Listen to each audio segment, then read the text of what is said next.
राति रे मद दुकान सटर काटी चोरी करने को उद्यम करिले हेले दुकान कर्मचारी छाणी पुलिस को खबर देबा परे पुलिस चढ़ाऊ करी जणे लुटेरा को गिरफ्त करने सहित पिकअप टी को जबत करिछि। खुंटा थाना पुराना बारिपदा विदेशी मद दुकान रे शुक्रवार राति रे 3 जण लुटेरा आसी सटर काटी लुट करने को उद्यम करथिले। एही समय अन्य रूम रे थिबा कर्मचारी एहा जानी पुलिस को खबर देथिले। पुलिस पहुंचे बारू 2 जण लुटेरा चंपट मारिथिबा बेले जणे लुटेरा को पुलिस गिरफ्त करथिला। एहा सहित लुटेरा माने चोर मद नेबा पई आनिथिबा पिकअप सहित कटर सापड़ आदि जबत करिसंती। फेरार 2 लुटेरा मद दुकान रु 12,000 टंका लुटी नेथिबा जणा पड़िछि।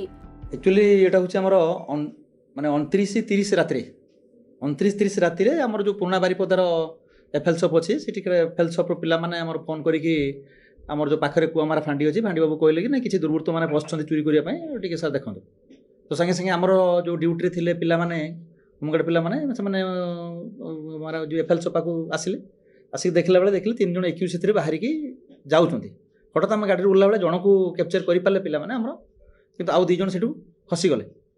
जो 2 जण खसी गला पर जो पिलाटा को आमे अप्रेहेंड कलु ताकू तार मध्ये ता नाडा होजी देवेंद्र परिडा ता पाखरु गुटे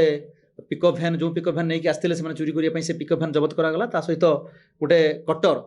जो चाबी भांगे जो गोटे कटर थिला कटर गोटे जबत कलु 2टा शाबल जबत कलु आ से मोबाइल मध्ये हमें पाखरु जबत कलु। लेबर करथिली से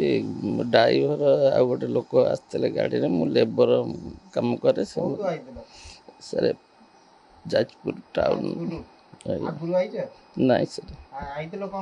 प्रथम थर से सर ट्रंक नहीं के आसला बालेश्वर ट्रंक लोड करिके से आउ जने जे पिला थिला से ताकू नहीं की आइला ड्राइवर पिला चल से आड़ जिबा से काटुतला सटर ना मु थिली गाड़ी के पाखरे सटर काटिना ना सर मु गाड़ी रे बारिपदार प्रदीप्त होतांक रिपोर्ट खबर ओडिशा।